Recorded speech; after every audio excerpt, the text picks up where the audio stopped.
Welcome to Talk Dirt to Me, where two farmers shatter myths and take on the top issues facing America's farmers. Here's your hosts, Logan and Bobby Lee. What's up, everybody? Yeah, good evening. We're back to evening recording. Yeah, what did we do last week? We did like an afternoon. Oh, yeah, like 3 o'clock or something. Yeah, weird. yeah, I forgot about that. And It's like I can't remember the last time I recorded and didn't have a drink. I had a drink. Yeah, you had a beer. But I did. I was going out of town later that night. Yeah, you still should have had a beer or something. I could have, but Well, we got a pretty cool one tonight, guys. So we've been, I think, telling them we had another guest episode coming up. Yeah, we teased a little. We always, y'all know, we like to give a shout out, Agzaga. Well, tonight we pretty much got Agzaga in the house. Come on, let's go. Anthony, what's up, man? I'm excited to be here. I have been watching this podcast from the beginning and excited to be here with you guys. Excited to be here with your whole audience, man. Well, we're pumped to get you out here. And we're going to get all into the story. Before we do. Yeah, you're going to hear plenty about it. Yeah. Tell them what they need to do, Bobby Lee. Use that discount code. Talk Dirt, all caps, all one word. Everything's on sale. 10% off. Yep. Use the word Talk Dirt, all caps. And, hey, I'll tell you a funny story, Anthony, real quick. Come on. So, the commodity jugs on there.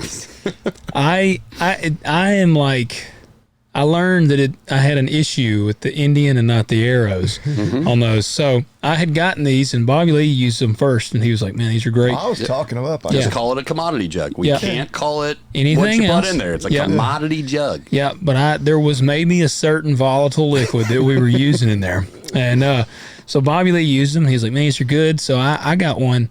And, man, the first time I used it, I dumped gas all over my boots and Well, pants. you're not supposed to put gas in it, right? Well, that's true. Yeah, not gas. This was commodity. something else. Yeah, it was a commodity. And so I'm like, damn. And so then the guy that was helping me, he did it, and he was like, man, I got this stuff all over me. So I found out that because Bobby Lee was like, you weren't using it right. The vent. I was like, Dude, I'm used to the old gas jugs where you just took the vent off, and you dump it. And so, man, the last time I used this thing, I was putting gas in a little pressure washer, and I just I wasn't putting gas in there. Keep dropping that gas word. It doesn't matter. We know. Yeah. And so You were just off label, but that's okay. that's true. I'm used to that anyways. So I just barely cracked the vent a little bit. Dude, that thing works perfect. Yeah, we like to call that user error. Yes, that's where. And so I told everyone on air, I'm like, all right, you need to go use them, but just crack the vent hose, and then you can speed it up if you need to. There, like, man, it's amazing when you use stuff properly how good it works. And you'll never go back to the other jugs. No way. Jugs, yeah. We had an old guy. He was an older dude. He was a badass welder, Timmy Kenny. I'll give him. He has passed on into the other life, but he used jugs like that on everything. Like he had them in all his service trucks. I think you see everybody. That's all they use now. Because nobody wants the stupid push the button. I hate them. See, I dump gas all over me with those. Oh yeah, no, I'm twice as big a mess. Yeah, when you push the thing in, gas like pours out all over my gloves and everything else. When I go to town to get my non-ethanol gas, I still have 2 of those jugs that I still take with my 2 commodity jugs. But yeah, I despise using them. I've thrown all the other ones away. Yep. I was going to say, pretty much all I got now is commodity jugs. I keep it on my service truck. All right. Well, we don't really have any. Well, what's any cattle update? Oh, I don't know. Yeah. As far as just the U.S. markets and whatnot. Yeah. I mean, what's it looking like? Man, price. I mean, things. The market's been really good.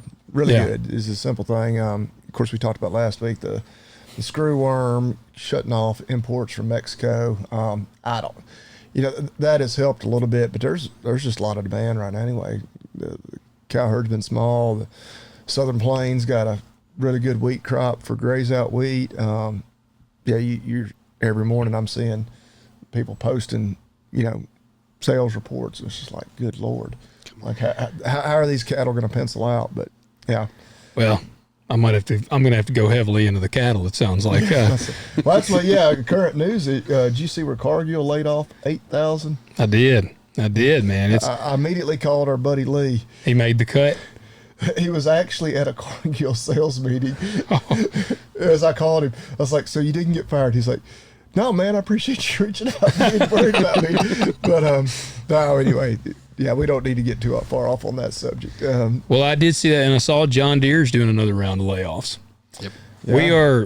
We're in a full blown ag recession, and I've talked to several row crop guys because I got my plow cleaned this year. And I've talked to several of our buddies and friends in there, and pretty much all of them got stomped this year. And I'm honestly not even really joking when I'm like, I'm about to have to branch out into some other industry. Like, well, because the outlook isn't great. No. Like this year didn't pencil out. Like, and next year looks worse. The future. Inputs aren't going down. Yeah. And yeah. Is Agzaga hiring? Let's go. Come on. 100%. Say, man. We got the same struggles in our agricultural companies as everybody. It's been not just one tough year. It's been a couple tough years. Yep. There's also been some really cool things that's going on with agriculture. We are seeing a lot of the things stabilize. Everything even from COVID to the shipments to everything being delayed. Like, there is some stability of stuff going on, but yeah, you hit the nail on the head. Agriculture itself is in recession. Oh yeah. And that was one thing I was talking to a buddy about it. All of the, Agzaga, Jones, the Helenas and all them, everybody, when the farmers are in a bad spot, all of that industry feels the impact because it's all these rural communities do. It's much farther reaching than just that 1.5% to 2%, whatever they're putting a plow in the ground or after poking cows. Yeah. I'm gonna get like deep for just a second, then I want to go down your story here. I will say this because, like I said, man, things have looked bad.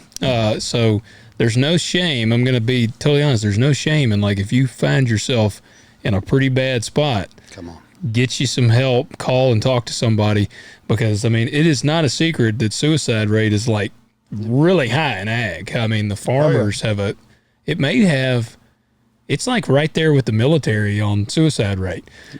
So guys, don't look, I know you get a lot of financial debt looming over your head. It seems like there's no escape.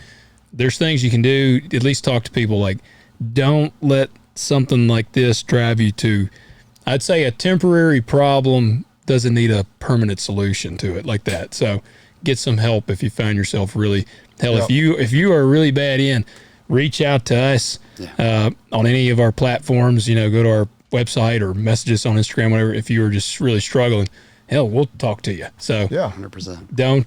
Don't go that route. So that's all I got to say on that. On a better note, come on, man. So you were telling me a little bit of your story. Which, of course, Jared was here, it was back in February. It was right after the Chiefs won the Super Bowl. Cause I remember because he's a Taylor Swift fan. He's a Swiftie. Yeah. Love it. Yeah, he's a Swiftie. But so we got to hear on Agzaga. Yeah. But we got to hear about this Jones Twine. Yeah. So my family, I'm the fourth generation CEO. Yeah. We have this phrase at our company. We just call it Jones Companies. We've got 4 different companies and kind of this umbrella. Yeah. But yeah, it goes all the way back literally 50 years ago. There's our 50th year anniversary. My great grandfather found a baling wire manufacturer in the 60s and early 70s and negotiated. And there was a day him and my grandpa formed this partnership to form 2 companies. Jones Twine and Net Wrap, and then Jones Boots. Yeah. So we were a wholesale distributor of your products that held hay bales together, and then we got a great little Western boot store still thriving today. I got to ask you more on the boot thing. I got like 8 pairs of cowboy boots. You were talking, man, I love some cowboy boots. I've actually always, with this year we've had, my brain's been everywhere. And I'm not going to do it because I'm not this crafty. But there is a part of me that's like, I need to start making cowboy boots. Those are all dreams that I got in the future of fun things that I'm thankful for our great little boot store. It's a retail shop, but I've got pretty big dreams of Agzaga actually getting into the Western apparel and the boot world. That would be awesome. I think you could do that. I don't mean to tell you, but Logan's dreams of raising bucking bulls and making his own cowboy boots, like, wow. Well, I'm going to bring Bobby Lee in. I guess the bulls that don't make it. Listen, we're hiring. Turn them into We're cowboy hiring, boots. Logan. Let's There go. you go. Dude, I'm like, when I have a dream, I don't like, some people shoot here. No, I'm like going for the stars, man. 100%. Yeah, see, if the bucking bull gets down, we'll just kill it and skin it. We'll make the boots out of that. Yeah, one way or another, we're getting some return. We're going to get some return, man. He makes it to the PBR, or he's going to make it to your closet. Yeah. One way or the other. One or the other. Yep. We need a cool looking fur, cool coat. Yeah. But no, it is something. And do you feel like you have seen a resurgence of Western over the last several years? Oh, Western is it. Like, and I'm talking, I mean, just look at the pop charts, which is kind of a weird way to judge what's popular. Yeah. But like, not only are your country songs top of the line, number one, but like your pop stars are trying to do duets and duos with your country Oh, yeah, is bigger than it's ever been. Yellowstone, this huge show. But That's what I credited a lot of it to. yeah, but no, there is like this fascination. I mean, I think in every generation there's like this rebel mentality that kind of comes out, but like that rebel mentality is just kind of merged with like agriculture and hobby farmers and cowboys and country music. And It's weird, dude. That's the new punk rock. Yep. I mean, I go to country concerts every once in a while with my wife, and some are great, but like your big country stars, they're now coming out in Nikes and jean shorts. And Yeah, they don't it's a look different like world. Country is not what it used to be. they don't look like Alan Jackson. They anymore. don't. But country as a whole of just popularity, and I don't think it's slowing down. Yeah, No. Yeah, I don't know if Yellowstone is kind of the cause of it or the beneficiary of it, but yeah, it is kind of like the Yellowstone effect. I mean, that TV show, which I mean, I don't know, I'd love to invite Taylor Sheridan on sometime to talk with us. Like, did they expect it to be as mainstream as it is, or was it more of a like, oh yeah, this? Oh, they had no idea how big This it will was. play well with the rural crowd. But no, it's literally I think the it most popular. surprised them because Kevin Costner, I watched an interview with him, and he said that it was on no one's radar. Yep. He said when he took the role, he was like, nobody was even looking at Yellowstone. Yep. So I bet you they were really Well, it kind shocked. of makes sense. Like, it's on Paramount. Like, Yeah. Like, what? No, I mean, which of course now is streaming, but when it first came out, it was like, how do I even watch this? Like, I was late to the Yellowstone party. It was like, wow, but no, I don't miss an episode now. I did notice an interesting strategy they used. Like the first season, there was all this nudity. Now there never is. And Beth was naked that's what my dad has seen one episode of Yellowstone, and he's like, all I remember is that good looking woman's in that trough naked. And I'm like, yeah, that's Beth. Well, and I was never like nerded out on Game of Thrones, but I've had, Didn't you read the books? I did, but like people that are like really big into it, they're like, they never expected it to become kind of the phenomenon it was. They're like, if you notice, season 1 of it was kind of the same way. It was a lot more, It was more nudity?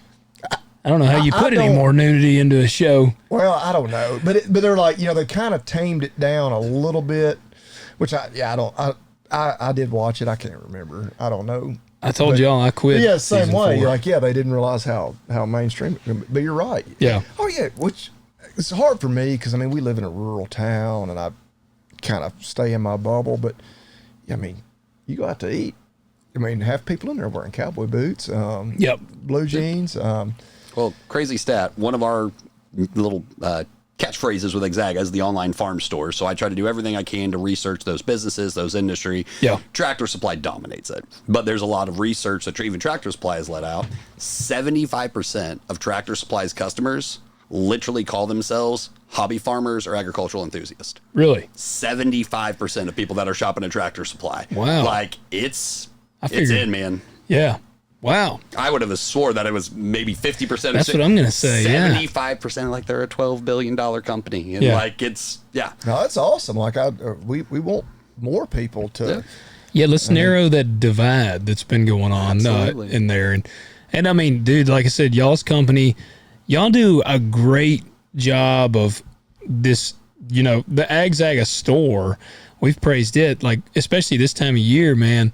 As far as toys for your kids, there is no better place to find the toys for your kids. Well, and we did a whole lot of things different this year to help the moms out there. Yeah. Just even shopping the online space, especially if you want some of your top agricultural toys. I get this cow here, this tractor here. What we did is we actually took all of these top agricultural, high quality farm toys and we put them in bundles. Yeah. So, and we tried to put them in like typical buying ranges. So like, here's your $50 bundles, your $100 bundles, your $150 bundles, that we can go to one website, know you're getting great high quality agricultural toys, make one purchase, and your shopping for Johnny and Susie is done. Yeah. Yeah. That's, well, like I said, man, y'all crush it on that. Well, and I wouldn't even know where else to buy stuff like that. I mean, I'm, I guess telling them my age now, but like, of course, when I was a kid, Toys R Us, Sears catalog. I remember the Sears catalog. Hey, I remember looking through like Cabela's. Yeah. And like, Man, that was always awesome. And you had to like write down the numbers and then call. Yeah. Yeah, I do remember to place that. your order. Yeah. But like I remember we go to Walmart and you could buy like cowboy and Indian toys, and like I was like the bratty little kid that would always be like, how can I buy it? Yeah. My mom was trying to buy some, laundry detergent, and I'm wanting to buy some cowboys and Indians, but like, I don't know. I don't know if it's a good thing or not, but I can't tell you the last time I set foot in a Walmart. Unfortunately, I was there last week. But I mean, I don't even know. Like, I would imagine, I don't know, you probably can't go in there and buy a toy combine. It's if you are going to get it. So whether you're doing the Walmart big box store or your Amazon store, the biggest thing you're going to get, if it's agriculture, the quality is about as low bottom dollars, dirt. Cheap plastic. That's their plastic. game. Their game is we want to be the cheapest. I'm not saying they're wrong by that, but that's not our approach. We want to get the farm toys that are going to be built to last, that your kid can go and get the same toy or truck that's out there in the field and tear it up, man. The Ertl, y'all carry that Ertl, man. That's what my son has, like, he's a BTO in the world of toy tractors because he inherited all of my old toys. I was about to say, I've still got some of mine from when I was a kid. Oh, dude, and that's what we've got. Levi, like, we got on there last year. We ordered him like this Peterbilt. He likes semis. It's a 359 because I had a 359. We got him a 359, got him a tractor and all this. So, I mean, he's big time. And it's all the metal, like, the good toys. But that's what you want Christmas to be. You don't want it to be like the worst thing ever. If you get your kids something, they play with it for 5 minutes and they're just absolutely done. You want to get them something that actually creates this experience. And that is why we always make sure that if you're going to get a toy, you're going to get a product from Agzaga, we make sure it's going to be top quality. You know what we've been saying we wanted to see on Agzaga? What? A Talk Dirt to Me thong. You know what? I know companies that can make that happen. Don't tease me with a good time. I was gonna say, man, we always were like, man, we're still waiting on the thongs on there. They got the awesome underwear. A man thong, right? Sure. Yeah, both. A banana hammock. Yeah, a banana hammock Just on there. use the Talk Dirt promo code for your 10% off. Yes, that's right. That's right. So, man, you had told me, continue your story on the Jones, because it's easy to go back to Agzaga because we use it so much. I'll try to hit the high level real quick. Yeah. What brought you there? Yeah, so grandpa started in 1974. Jones Twine and Agzaga, Jones Boots. Jones Twine, wholesale distributorship. Brought in the products that held hay bales together, built dealer network. At that point, it was Missouri and the states around Missouri. My dad comes in. He helps build the company for several years. Growing up, I always loved business. I loved seeing how our company impacted people, how my grandfather had this magical way of taking care of people. Like, I know a lot of people say their grandpa's their hero. Man, my grandpa was the best. Like, he was special. I actually had such an impact from him in college. I had an impact encounter with the Lord, and I went in the ministry for a decade. So for 10 years, I'm in the ministry. Oh man, everything. We planted churches, we youth ministry, associate pastor ministry, children's ministry. Like, nice. Shocker, I'm high energy. I probably relate more to like a 12-year-old than I do people my own age. But anyway, I do that for a decade and absolutely love it. The same thing that I loved my grandpa and even business was being able to impact and help people. Yeah. And where my story started to change is all things in the company were fine. They weren't great. Family business. There was some drama. There were some problems. Yeah. Loved my dad. My dad had some lifestyle, some addiction issues that were there. Yeah. But I literally felt tugged to come back into the business world in my heart. And I was like, man, did I miss my ministry assignment? Am I failing? Like kind of that identity crisis if you're in one of those huge life pivotal shifts. I bet that's that probably is difficult. Of all the career changes, as a Christian, I feel like you probably would be like, yeah, did I fail? Did I fail by leaving the ministry? Like, it was a total identity check, but like there was this revelation in my heart. I never loved business it was never about the money. It was about the ability to make impact. And I read this really cool book. I'll touch on it for 10 seconds. But it talks about all the major areas. It was a Christian book, but it talks about all the major areas that influence society. And in the church world, so many times we're like, well, to build the kingdom or to build the church, we just invite people to church. Yeah. And this book painted a whole nother paradigm where like we need crazy, bold Christian leaders in the church, but we need them in education. We need them in politics. We need them in entertainment. We need them in business. Yep. And this is where like Chick-fil-A is a perfect example, but I felt called to come back into the family business. I'm an optimist, so I thought it was going to go great. It kind of turned into a Jerry Springer episode. Yeah. Hold on. What's the name of the book? It is the 7 Mountains of Influence. Okay. And I can't think of the author right now. It was like 12, 13 years ago. But it was just, the picture of it was just great. That's like, this is what the church is supposed to be. We're supposed to impact every area of society.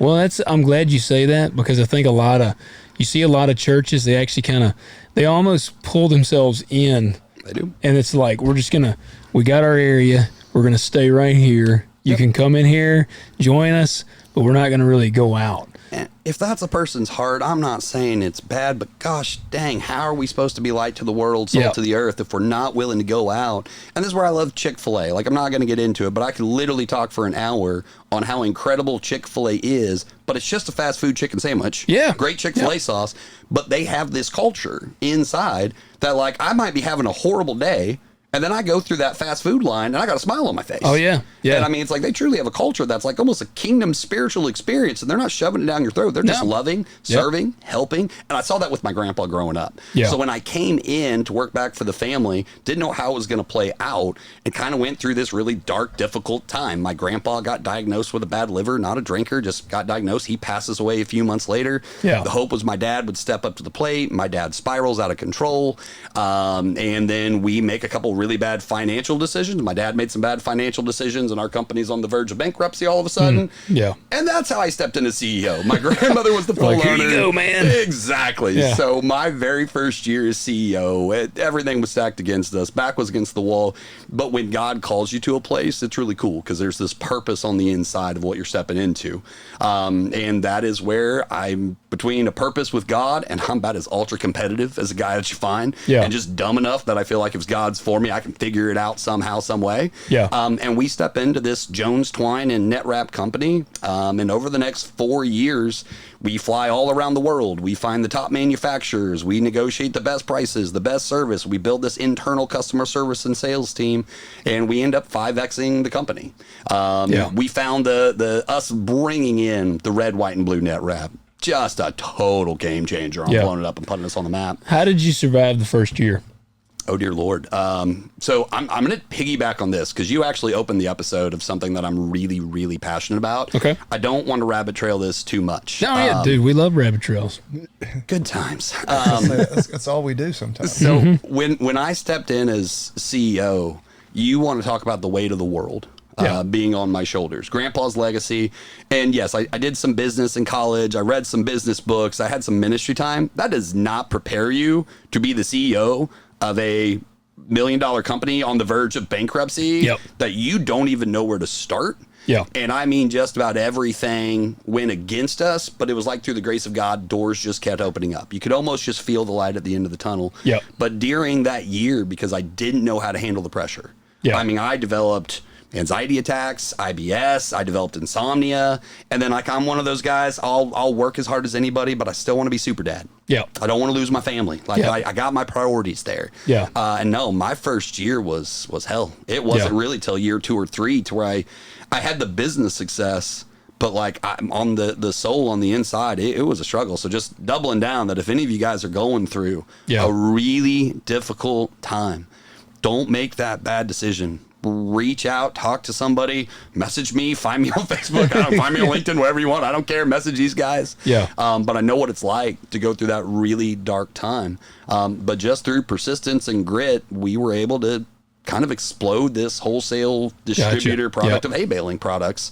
And that was where we started dreaming bigger. Yeah. So this would be about 4.5 years ago. We knew we wanted to take Jones Twine and Agzaga, turn it into more of an agricultural supply company. Yeah. So just first off, start bringing the rake wheels, the bale spears, the hay baling products. But we'd like to continue to get into the full agricultural supply world to help our dealer network. But then we had this crazy dream of asking the question, what does agriculture need? Like I stepped into a really cool legacy that my grandfather built, so I wanted to pose the same question, not just for my kids, but for the employees in agriculture. Yeah.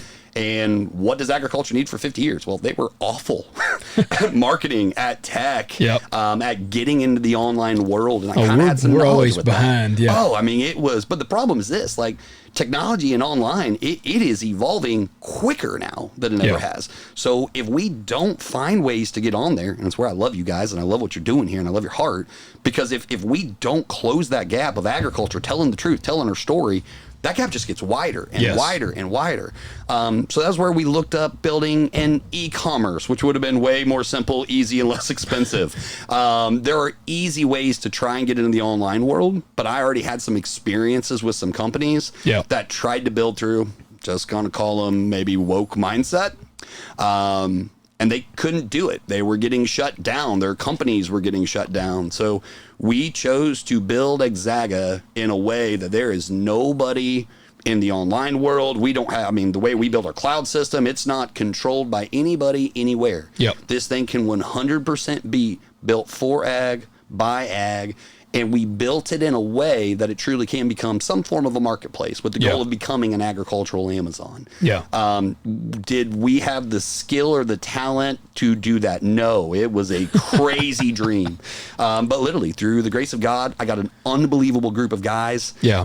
We built it, we launched it, and we've been growing somewhere between 300 to 400% year over year. That's awesome. The best thing is we feel like we're just getting started. But literally, the number one way we've been doing it is by great partnerships with agricultural people like you guys. Y'all were like, man, we got to grow. There's these two assholes over here in West Tennessee. No, dude, it's. Go ahead. Which I was gonna say, because we had some of that conversation off there. I didn't want you to gloss over it. Like you guys, because for people like me that don't totally understand really anything online. So a lot of the online stores and all use these web hosting platforms and whatnot that, literally can be jerked out from under you in a second. But you guys took a different approach of you built everything from the ground up, where it's 100% controlled by you guys. Nobody can tell us. They can't hijack it. They can't do anything. Right. But no, like I've got a friend that built on one of your most popular e-commerce hosting sites, and he's in the lawn mowing world, and he was selling mower blades, and his site got shut down out of nowhere with zero support for 3 weeks because they thought he was selling knives. Yeah. It's just like, what stupid mindsets are out there? Which there's nothing wrong with selling a knife anyway. I agreed, but that's where they thought it was. But it wasn't even a knife. It was a mower blade, for crying out loud. Well, that's what they thought he was selling weapons. He was selling literally mower and didn't blades. have all the proper documentation. But that's where it's like we started hearing those stories, and that's like, okay, we can't go that way to actually advance agriculture. And then we looked up Amazon and some of these other sites, and we have found some ways to get agricultural products on Amazon. It has been an uphill battle, borderline a nightmare. Like they are not built for agriculture. They're not trying to be built for agriculture. They don't have categories set up for agriculture. And it's like the only way we actually could do this at the level that we needed. Like, no, we had to build it. So it's got our own custom code, our own hosting. Every single thing is controlled by us, which was way more expensive and harder than I thought it was going to be. Well, but worth it. Yeah, so that's what I was going to say. It gives you lasting power, in my opinion. Like, that's, I feel like it's the same way with our show. both of us are self-employed, and you know, I've on my old show, I had a buddy on, and he's one of my best friends, and he was self-employed when he had come on the show, like the first time. The second time he got I won't go into too specific, but he had a public service job, and he got in trouble the second time, and he was very conservative, but he got called into the office, and they were like, "Hey, man, you can't say stuff like that." And he got in trouble for something he said on the show. Oh wow! Yeah, and I mean, and trust me, I'm dying to ask you after we get done who it was. Yeah, well, it was but it was very very conservative. There you go. Well, you holy hell! Yeah. I mean, I'll brag on you guys. You had a great political episode couple weeks ago. I tell anyone that hasn't watched it, go watch. You guys do a great job. But like censorship, that was one of, to me, the biggest voting matters. Is how the whole world thought it was okay because you had a different opinion to shut you down, to censor you. And thank the Lord, we actually have a trend of people that are like, no, that is not what we want in this people nation. are tired of it. Come on. That's why, I mean, I really think that's one of the strengths of our show. Yes. I mean, we just don't, because you see so many, even ag, they're squeaky clean, and you know they don't want to step on these toes here. And it's like, man, that's just if you're offended, we've said this before on here. We have a great audience. We're steadily growing. If you're offended by anything we say and it really bothers you, just go find another show. Yeah, that's okay. We love you. Yeah. Go on. Yeah. So, I mean, and that's why we've mentioned before, man, we love working with y'all because you hear stories of guys that there are some big shows in the ag sphere right now. And I would say direct competition with us. Yeah. And some of them have some really large corporate sponsors that are big names in ag, and there are rules that come with those. Yes, yeah. Like I've often wondered, like, how much do they have to watch? Yeah, because I can think of some that are very kind of like us, not politically correct. Yeah, and they don't have a lot of. No, there's some of the biggest shows out there you'd think would have some of the biggest sponsors. And like, yeah, they actually don't have any. Yeah, I don't know if they have any sponsors. The one I'm thinking of, and I'm like, yeah, but what they do, I mean, hell, they're extremely popular. Yeah, I mean, and that's how, like when John Deere was pushing all their stuff to Mexico, when they picked the goober head for their CTO and all this stuff, we roasted the shit out of John Deere. And hell, Logan's wearing John Deere underwear right now. Yeah, my man, I got a thong on, a John Deere thong right now. No. And not that it came that way. I've just worn it into a thong, I've worn it out. But no, but it was funny because some of the big shows that are sponsored by John Deere, it was crickets or it was very. Yeah, it was a really big thing on social media within ag, but like they couldn't touch it with the 10-foot pole. And they were just like, So that's nothing. We've never wanted that. That's why we love working with y'all.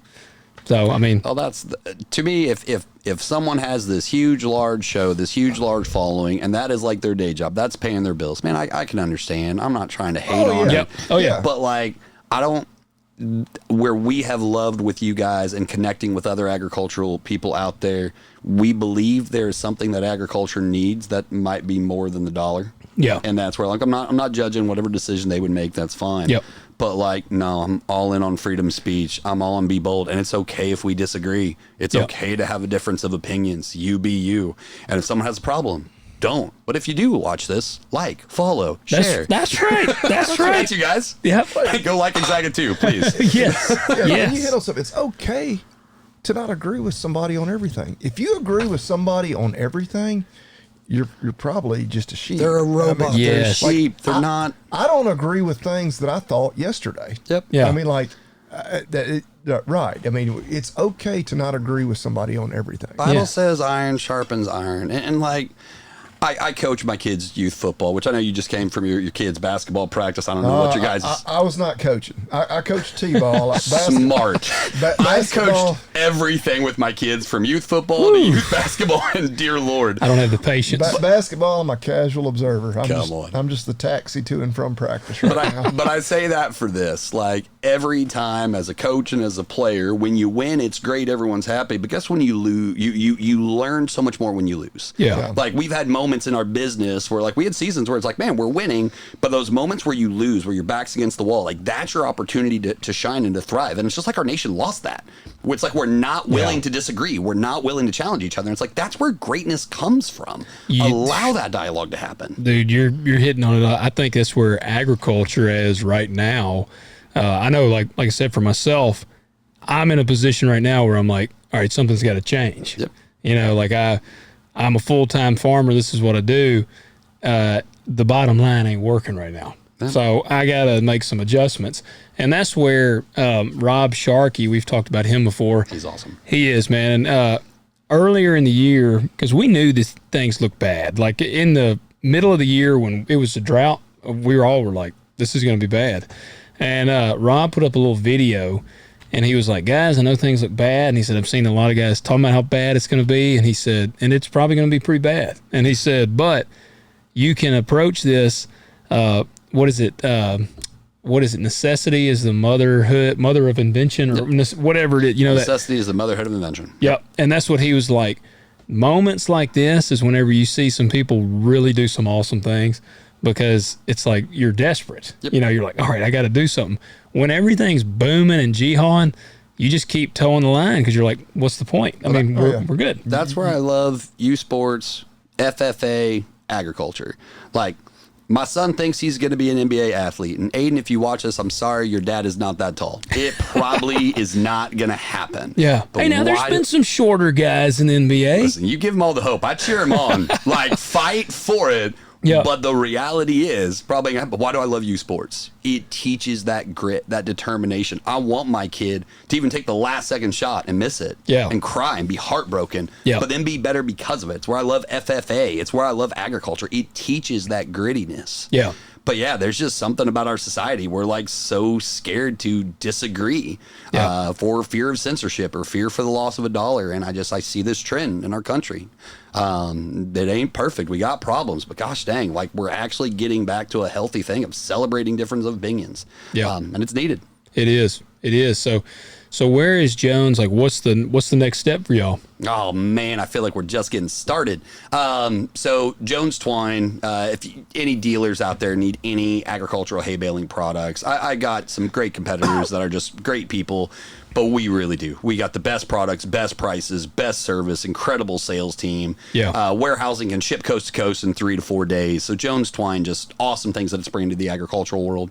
But Amazon, or not Amazon, so Agzaga, like our purpose statement is to help advance agriculture into the online world. Yeah. And there's several ways that we're doing that. Number one, we've got this rapidly growing agricultural e-com, and we built it in a way that like it's not just agricultural products, but it can tell the product story. We can put videos, we can put all the right FAQs, so you actually can get the full understanding of what you're buying. Yeah, because I hate when I go to buy something and there's nothing in the description. Yep. Like I don't know anything about there are parts. I have bought parts, not to jump off on this, but like certain parts for a track hoe or something, I'll need a sensor. You go in there to order it, and it'll have like the part number and then nothing in the description. Yep. And I'm like, well, shit, I hope it's the right thing. Well, and here's the reason, once again, like I did not build Agzaga to make profit because we picked the most expensive way. Yeah. But like I will tell you, the reason why is it takes a ton of time. I mean, I've got a whole full-blown marketing team that they're going all in of researching. You don't just list the description. You got to list the questions that people are asking. Yep. But when you do that, you're actually building good marketing practices in your site. So it's worth it, but it's a lot of energy and work to do that. But you ask, what are some things coming down the pipeline? We're all in on product development this year. And if anybody out there knows of great agricultural products, especially USA made ones, send them to us. Tell them to send us a message. Yeah. But we actually just launched a parts finder tool. You can go right now. We just don't have a tremendous amount of parts on our site. Yeah. So we're going all in on those for everything in the baling world, the tractor world, working on getting it in the combine world. Good. Some other things we've got coming down the pipeline. We've got this thing in development right now called Agzaga the Mill. Yeah. It is something where we want to be.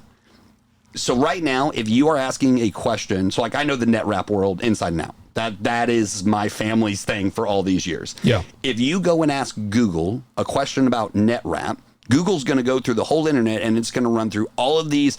Where are the websites that are trusted? Where is the articles that are trusted? Where can I pull to answer that question? Does it in the blink of a second. Yep. It has nothing. It has nothing. It goes to Farm Talk and pulls random bloggers that like what they're saying. I love the guys that are buying the net wrap and using it.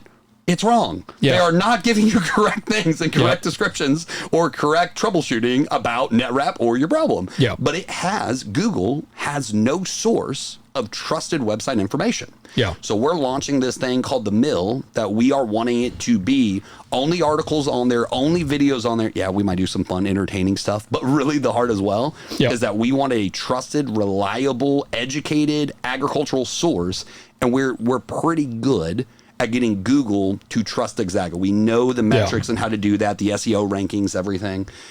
So that's coming down the pipeline this year.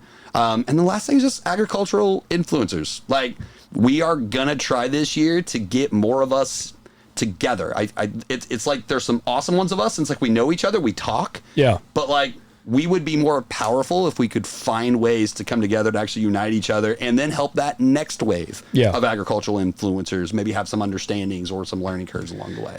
You know, I think it's interesting on the I feel like the ag influencers, there's a big difference. Like, I've noticed this in our local ag here. Ag is insanely competitive. Yeah. And I've got some good buddies through doing this show. I've been able to interact with a lot of farmers all over the country, and they're all awesome. But it's funny how in your local area, you can't get several farmers together because they hate each other. Yep. Like it'll be like, well, so-and-so, that's the one, he rented 2 of my farms. And so, but I feel like the ag influencer sector is not that bad. And maybe it's because most of us are spread out. I don't know. Yeah, that probably helps. I was like, I feel like that's one part of it. And then just, I don't know. I'm a rising tides rise all ships kind of guy. I mean, I asked you at dinner tonight, I said, have you ever, because we were talking about one of my buddies at a company, I asked if you had heard of Sornex.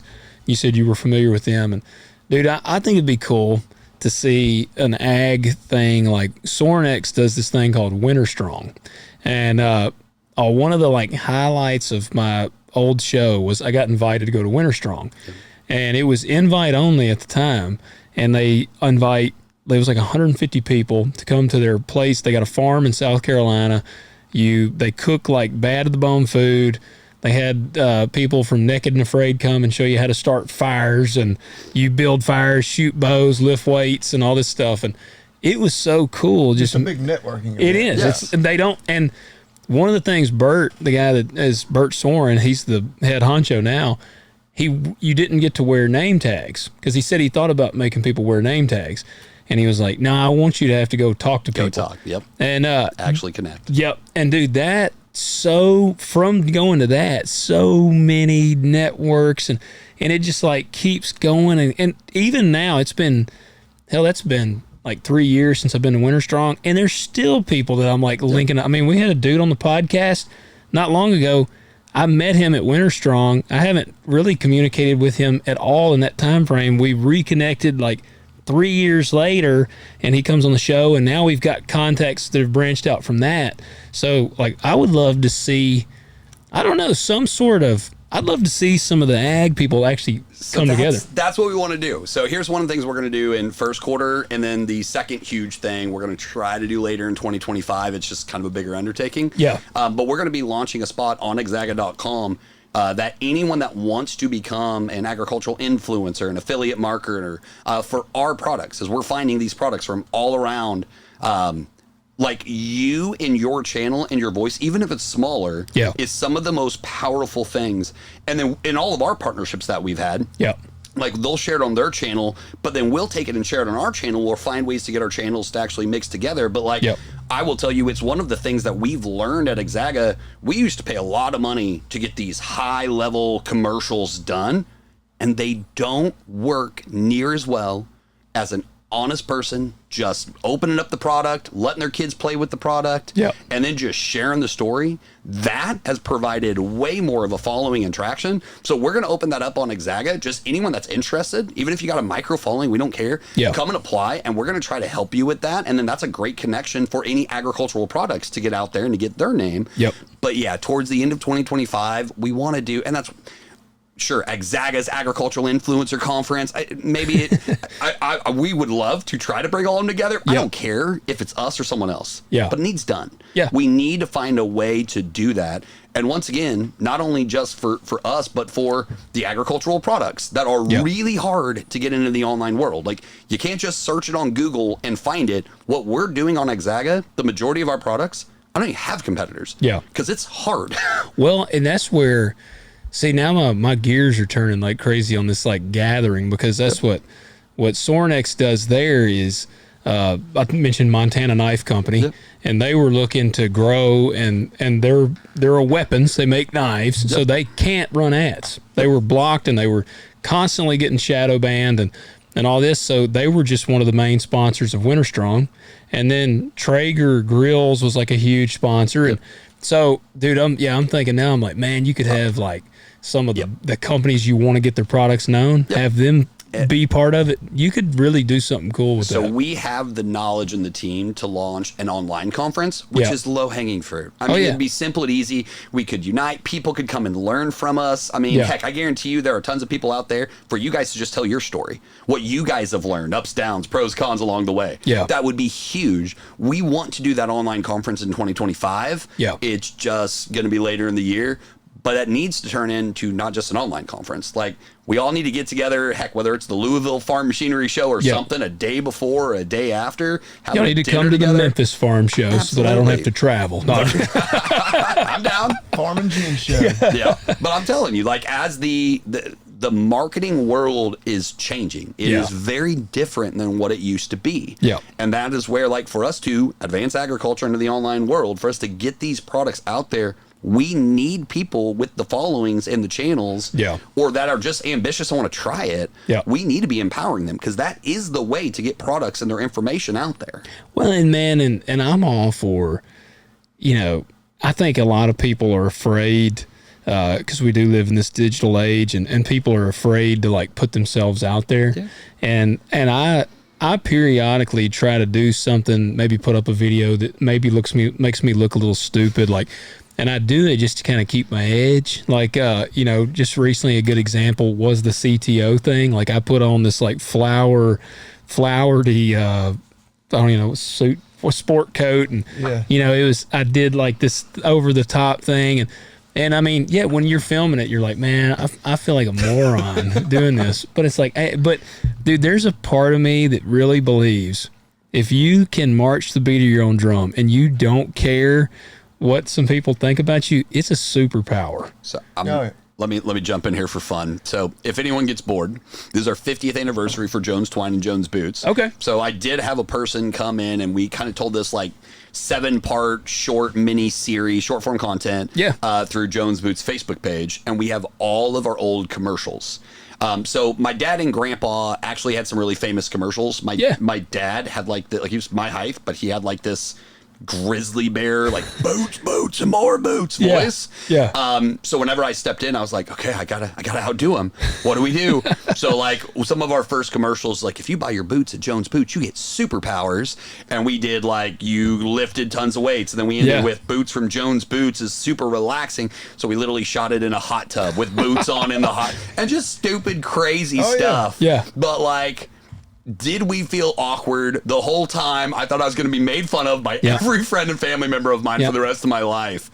But gosh dang it, it was awesome. And it worked, and it made impact. That's the thing. And honestly, I found you'll have some people that most of the time when I do some of those things, the people that say that it's stupid, they never say it to my face anyways. So I never even, half the time I don't ever even hear it. Absolutely. And the ones, like, you'll get a ton of good feedback. Like, you get a ton of people that are like, dude, that just tripped me out. That was funny. Like, that was a trip. And so, like, man, people worry too much about what people think, and I think it holds them back a lot. And I mean, dude, sharing, I don't care in ag. I mean, like I said, right now the divide is so huge. I mean, we see it. We had the Griggs on, I don't know, several months ago. They were there in Jackson area, and some of the people there were wanting to ban them from using chicken litter because it stinks. But I guarantee you, that's what we talked about them. The same people that were complaining about the smell of that would be complaining because synthetic fertilizer is not green, but they're trying to use chicken litter and they don't like the smell. Yeah. We need to get back. And this, like, honestly, I think this is why people are drawn to agriculture. I mean, we talked about that earlier in the show. Like, they're drawn to it because there's something that is supposed to be genuine, real, down to earth.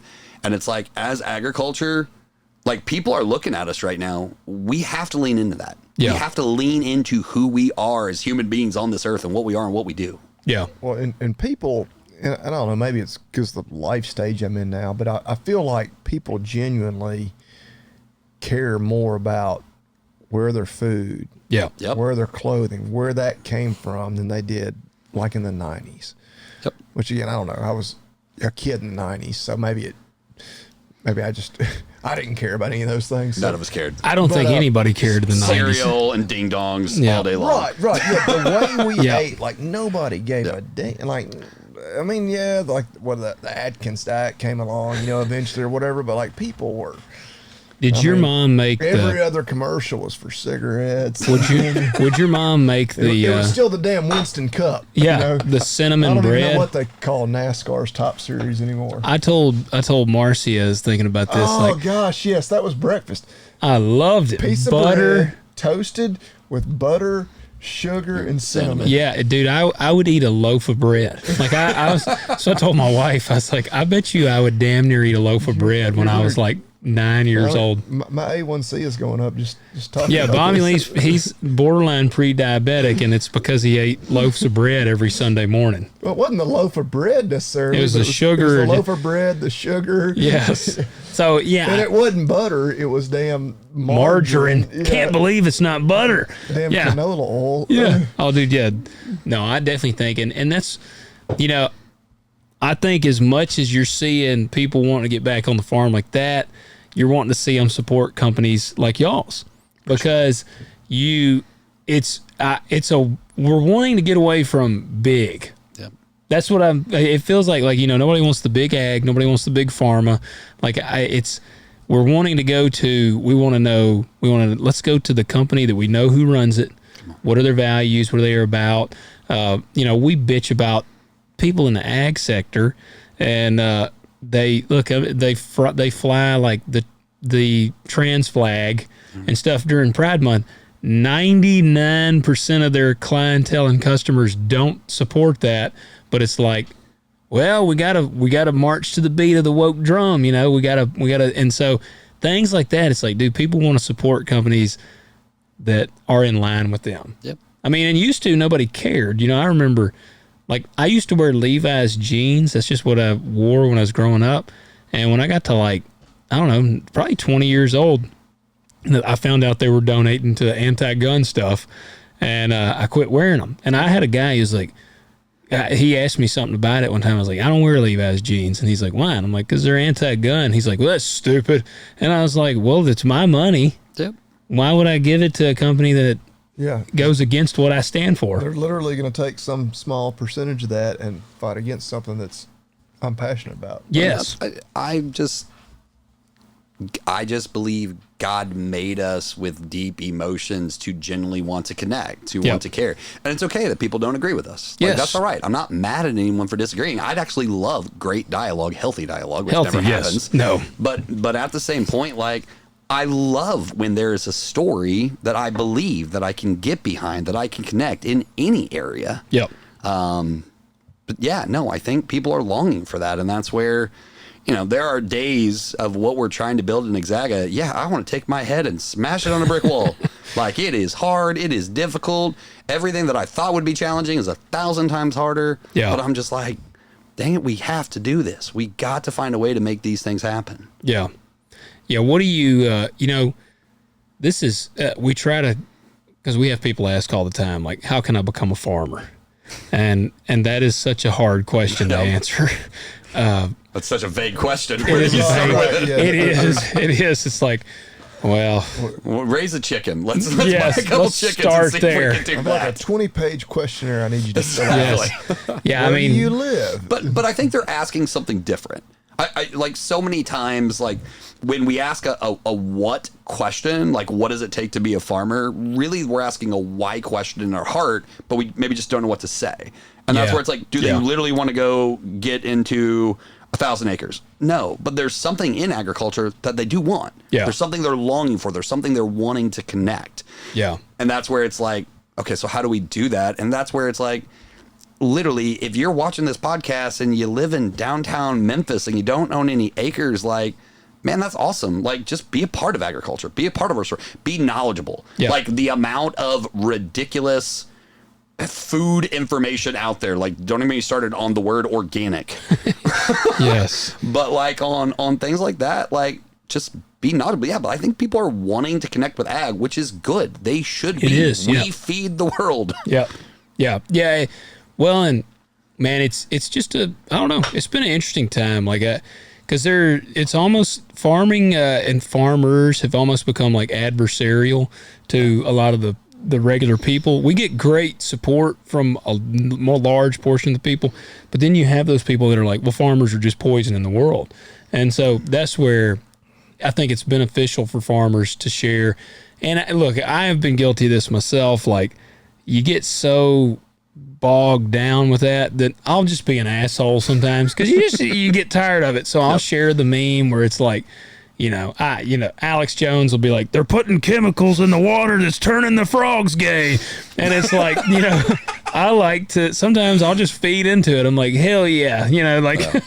Because you just get wore out. Well, and but those people, I think, for the most part, are a very vocal minority. Yeah. Yes. I mean, yeah, they're still out there, but yeah. Yeah, I mean, it's an interesting time for ag, but I say all that to say, like, if there's a guy, like, I'm trying to think, if there is a dude listening to this, and we're like, man, now is, I can genuinely say, like, if your dream is to be just a row crop farmer, you got a really, really, really uphill battle if you're going to be starting at ground zero. But what about a guy that's like, all right, man, there's this product that I think that I make or something like that, and I want to sell this thing. Yeah. What would you tell that guy? That's actually an awesome. So like my family, a lot of my family, we did farm, but the majority of my family, like we're in ag business. That's what we have focused on. Yeah. So that is kind of where Agzaga comes to play. That yes, we have an Agzaga.com e-commerce to do that, but we also have a partnership with Amazon. There's an Agzaga store on Amazon that's rapidly growing. We're trying to help Amazon embrace agriculture. But yeah, if you've got a product or an idea, reach out to us. We have the spot to be able to do it. We might have influencers to be able to partner with. We can help you with marketing. We can help you tell your story. Yeah. And that's a gap that agriculture's had for all these years, and we're trying to fill that gap. Yeah. Yeah, I mean, there's just a lot of ways to be involved in the industry besides having to be the guy in the tractor. Absolutely. And I mean, dude, there's a lot of cool things. Like you were telling us, I mentioned the thing about they need to come here in Memphis so I don't have to travel. And I only say that halfway jokingly because I get crippling anxiety when I leave. But now a guy that likes to travel, you travel a lot. I travel all around the world, all across the United States constantly. And there are times I go to the eastern part of the world and I, in a 48-hour window, am on planes for 36 hours. And it's awful. Yeah, literally awful. That sounds awful. But I'm weird. I enjoy it. I'll listen to podcasts, audiobooks. Like, God just made me in a way that I just doesn't bother me. So yeah. What's a typical week look like for you? Oh dear Lord, that changes every week. Yeah, just give us there is no typical week. Yeah, it's different all the time. I mean, I will say, like, I'm really blessed with an incredible team. If you ever do I give you a whole list of books that. So there's several books that highlight what a visionary and the way that they're wired are. So like my favorite one is a book called Traction or Rocket Fuel, both by Gina Wickham. And they highlight the visionary. And they're like, man, visionaries are great. They bring ideas, they bring inspiration, but then they're also like, and they're awful. They drop the ball. They get in, they have all of these weaknesses as well. And I've always, honestly, like I learned early on, even in the ministry, there were things I was really gifted at. There were things I really struggled with. Yeah. But that is where, like, to me, where I'm just so thankful for the company that I have, like, I can say every week my job is to encourage people, motivate people, inspire people. My job where I'm at right now, where our company is like, I rarely am thinking, where does Agzaga need to be in 3 months? I'm thinking, where does it need to be in 12 months, 2 years, 3 years, 4 years? I'm trying to make those partnerships now with that. And that's one of the reasons where I travel, is I'm always trying to build kind of those big picture things. Yeah. And I'm just so blessed that I got an incredible team back home that, like, all the things I would be awful at, they're really good at. Yeah. And it's been great. Learning to delegate is it's a hard thing to do. Trust, delegate, and elevate. It is not easy, especially if you're an opinionated person and you like things done your way. Yep. What would you tell a guy that's like in a position like that, and he's like, all right, there's things that I need to delegate on, but I have no money? So let me ask a clarification question. So do they have where are they at in the business phase? And let me answer this way, and then give me clarification on the question. Every single phase of business takes a different mindset and a different skill set. If you're like still an idea, I would give that person strategy. If you actually have the product but you have no team, like, you just got to find a way to grow it. But, like, that's one of my favorite things. I was going to say the second one. So, like, one of the things I want to do with Agzaga, I want to turn Agzaga into as big as we can. Yes, because I want to carry on the legacy. Yes, I want to impact agriculture. But the bigger I make Agzaga, every level of business I figure out, I can help people get to that level at the next phase. It's one of my favorite things.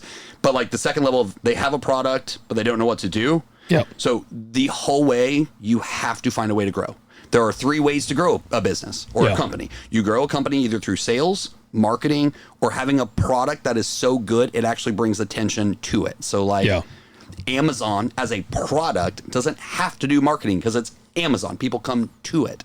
But you got to find a way to do that. If you're not going to go on marketing in the uphill battle, easy way, learn to sell.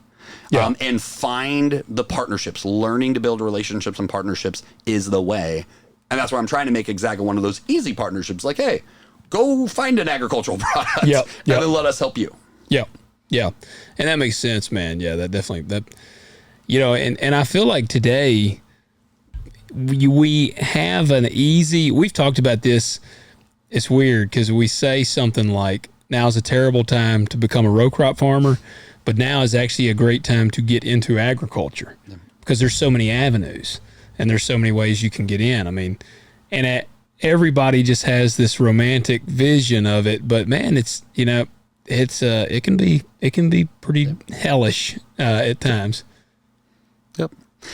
My theory is this: anything in life that is worth doing, it's going to have its challenges. It's going to be hard.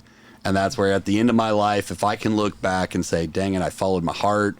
I was passionate about what I was doing. Like, one of the best quotes ever, everyone should go read it, The Man in the Arena by Teddy Roosevelt. I mean, it's just like, you know what? What's worst case scenario? I got in the ring. I put my dukes up and I fought with everything I had and I lost, but gosh dang it, I was in the ring. I fought. And anyone that criticized, ridiculed, I fought. And that's the beautiful thing of agriculture nowadays. Like, literally, there's so easy ways to start. Start small. Don't get overwhelmed by the crazy dream. Like, just start taking steps. That was one of the quotes when I first started putting stuff out there, like on the podcast thing. Dude, that was one of the Man in the Arena quotes. Is one of them that I stuck to because it's so like good. The people that run their mouth, I've never seen them in the arena. In our, where we do, I call it the boardroom, but I've got this meeting spot in our company. And the amount of, I would say 99% of people in my life, whenever I talked about Agzaga, so everyone in agriculture is like, oh, that's awesome, you should. But when I talked with the accountants, when I talked with other business people, they're just like, way too big of an uphill battle. What are you doing? So where we have all our company meetings, I've got this huge plaque that is the Man in the Arena. Because I'm just like, we're going to run into difficulties. This is not going to be easy. It's going to be a dogfight. It's worth it. Yeah, man. And I think that, ag as a whole, I think it's an industry. Obviously, we have to keep it alive, and I think it's worth keeping alive. I think we got to be willing, just like y'all. We talked about how marketing has changed over the years. One of the things farmers are terrible at is adapting to, is changing. We never, they well, we've done it this way. We've talked about this on here, well, we do it that way because that's how we've always done it. Yeah. And it's like that mentality can kill you. Yep.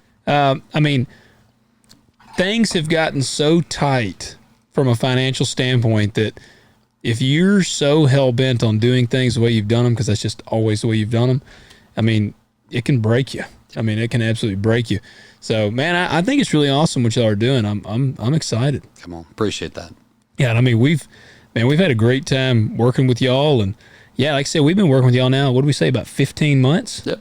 That's pretty awesome. And if any other agricultural companies, I know you guys got some partnerships going, but I guess I'll say this, what you guys have done to even helping us, you guys have been one of the best marketing investments. We love your heart. We love that we're connected, but straight marketing investments, you guys have been amazing. So even just giving me a second to talk to all the people that are listening. Thank you guys. You're following this, but then you're hearing about Agzaga, you're getting the promo code and you're going and using it. So that supports them, but that supports us. And my hope is that hey, I want to be your main sponsor as long as possible, but gosh, man, I hope you guys get tons more. I hope this gives you guys tons of rewards and blessings, but seriously, thank you guys. And thank you all the listeners. This has been an amazing partnership that we're really thankful for. Man. And that's the best thing we can hear. Yeah. I think some people get in there and they're like, man, I don't, all they care about is just, we want to return. We don't care. But I can speak for both of us. We both have been hoping that, man, I hope they're getting some return from us here. Well, yep. We've said it before, we kind of talked about it off air. We don't want a sponsor that's going to, tell us, hey, y'all don't need to talk about that, or y'all got to tone that down. You got to change your show. Cause then that's pointless. Yep. We're just selling out and the show isn't the show anymore. But, hey, only sponsor we've ever had. I just need to get Talk Dirt underwear, and this will be a huge win. You get that thong, and then we got it. Yep, you got it. And I'll wear it when I'm transporting my cocaine. That's right. Bobby Lee was wondering if I was going to get the cocaine reference in. You'll wear only that, right? Only that, yeah. Tony Montana, he says, man, there's only two things in this world that he never breaks for anyone. He never breaks his word. He never breaks his balls. You know who Tony Montana is, don't you? Scarface. Yeah. So yeah, man, that's how I roll with my thong. You're gonna get a whole new set of followers, and I'm so excited for you, Logan. Yeah. Oh man. Yeah. Hey, all the New York City people. Cheers and joy. Yeah. The New York City folk. Yeah, man. Oh, dude. You want to cue up the man? That's what I was looking him up at. I was like, all right, I'm gonna be ready tonight. We're gonna put you on the spot. You know what we like to do at the end of the show. Let's go. All right. We got we still have never put him on the board. We're so high. This show we've been doing this show now for 4 years, and we still don't have him on the board. Here's my problem. And I think it's pretty simple to do, but I got this know damn new phone last week. Okay, now I see the mute button. I swear, I'm like a boomer. I'm like, you need a flip phone. Made in America. Let me start off with two Oh. words. he's back. Damn it, Joe. Just play him on mute. Two words. Made in All right.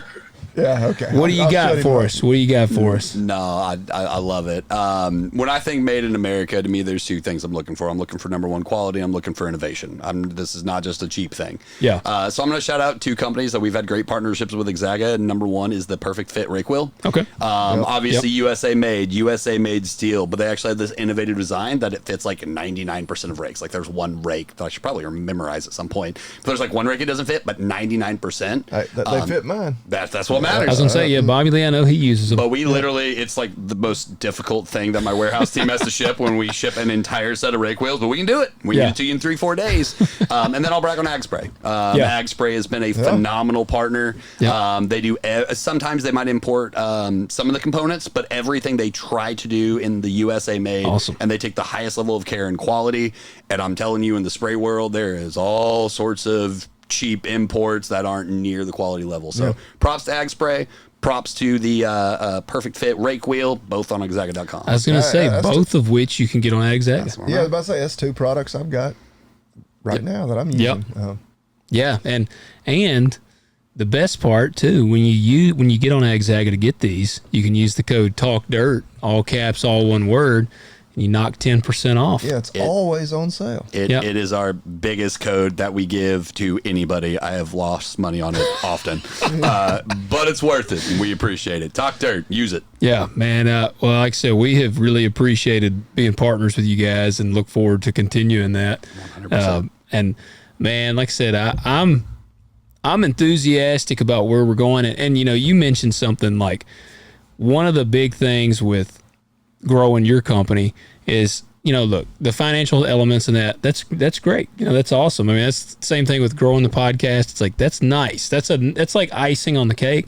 But we've mentioned on here, one of the shows, one of our objectives, I guess, with this show is we want to rattle some of those cages that need to be rattled. To do so, we got to get that exposure. We got to get big enough to rattle those cages. So, I mean, that's why we do urge people. And you, again, you hit it on the head, saying word of mouth and kind of going through. That's the best way to share. I've mentioned on here before, even Hollywood, I've heard them talk about movies that are coming out. One of the ways they would judge whether or not it was going to be successful, they would do a test crowd. And the test crowd, dependent on when they'd ask them at the end, are you likely to recommend this movie to somebody else? Yep. Depending on how strong of a response they got yes to that would tell them if the movie was going to be a big success. And I mean, so word of mouth, even in this digital age, like word of mouth is king. That's everything right now, whether it's Google, whether it's Spotify, whether it's Apple, iTunes, everything is very based on algorithms. And what the algorithms are trying to do is what should we push, what is trusted, and they do that on what are people liking. What are people commenting? So if you get the chance, share, thumbs up, like, follow on all platforms. Like that is the number one way in the online world to play that algorithm game. To get podcasts like this, YouTube channels like this to the next level. Where can people follow you and see what you're doing? Easy answer is everything on Agzaga. We've got every single channel. If you want to follow me on LinkedIn, Facebook, like you'll get a whole bunch about my 4 cute, adorable kids. But yeah, biggest thing, huge help to us. If you can go follow us all on Agzaga, you'll find all our deals, all our discounts, all our promos, all our specials. We, my marketing team, just absolutely over and above. They're fantastic. Do a great job. Awesome. Well, guys, y'all know what you need to do. Go follow them, share the word. And man, I got to tell our audience, man, y'all are not doing a great job. It sounds like. I mean, you know, y'all are knocking it out of the park. So we appreciate you going and using the code. Yeah, do that Christmas shopping. You got little kids. Yeah, you still got time. Kids, grandkids, nieces, nephews. We've got 2 big things going on. So number 1, farm toys. We've got till December 16th. It's kind of our cutoff date that we can guarantee we can get it to you. Yeah. Maybe 17th, 18th we could, but like 16th is the day. So go check out all the farm toy bundles. And then if you need any of your hay baling products, specifically net wrap, the whole net wrap world, all the manufacturers give us these huge preseason discounts. We are extending them to you guys. Awesome. We've got December, I think, 8% off right now. So go and get that. And I promise you the inventory is going to be dwindling on both of those sections as well, toys and net wrap. So go and get it now. Awesome. Guys, do that. Anthony, thank you, man. Thanks, guys. Appreciate it. Awesome.